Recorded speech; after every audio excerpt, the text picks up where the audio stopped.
I used to think that somehow this country would escape some of what I'd call the wrath of God. But I think what we're seeing is God has, at least for a time, I'm not saying taken his hand off completely, but minimally turned his back a bit because, as I said, the law, which is rooted, by the way, in this law, which comes from this book, the origins of all law that come from this book, and have strayed away so much so that the expression wrong is right, left is right, right is left, there's no sense of direction. There is no spiritual compass, even for the vast majority of people in churches.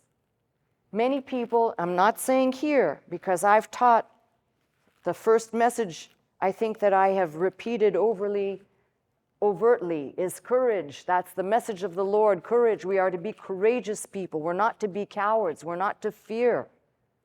But what do you see happening around you? What do you see the vast majority of people, even people of the faith, cowering in fear, running away, thinking somehow an exodus out of this country will solve the problem, or an exodus out of this state?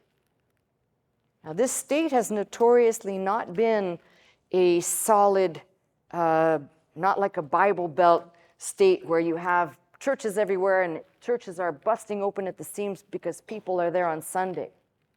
California has been notoriously flaky for people attending and believing, and it's time for all of that to be put to the back to our history and recognize that if we don't band together as a believing body, faithing in the power of God to turn others back to the right way, to bring back the laws of the land, to instill and ensure that justice is being carried out, what hope do any of us have if right now everything's turned on its head? Even all you have to do is look at what's happened to our judges.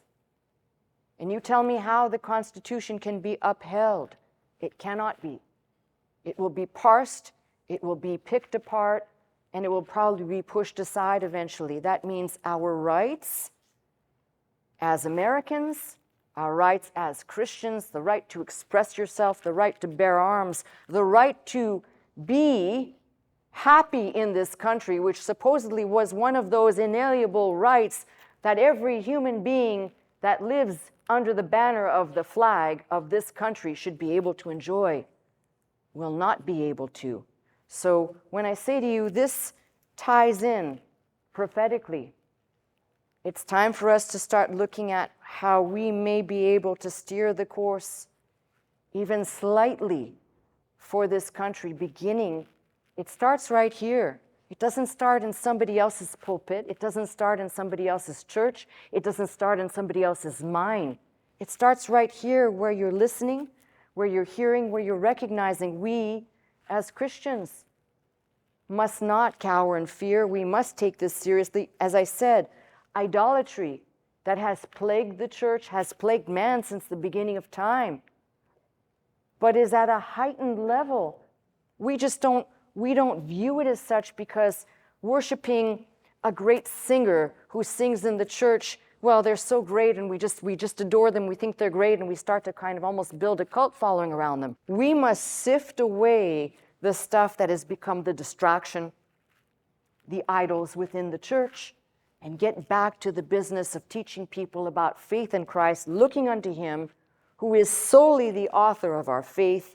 No add-ons, no additions. We don't need shrines to different gods, to different deities, to different people. I'm sorry to my friends who are devout of other faiths.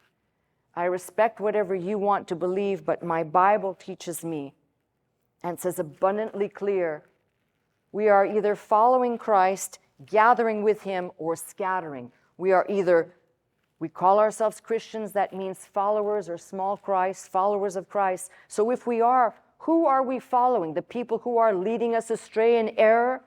Or are we having a relationship with the risen Lord? Come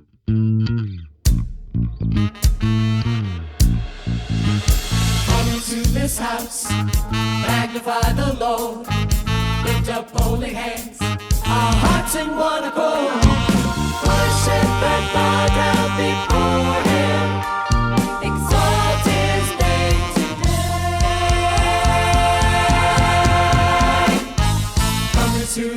house.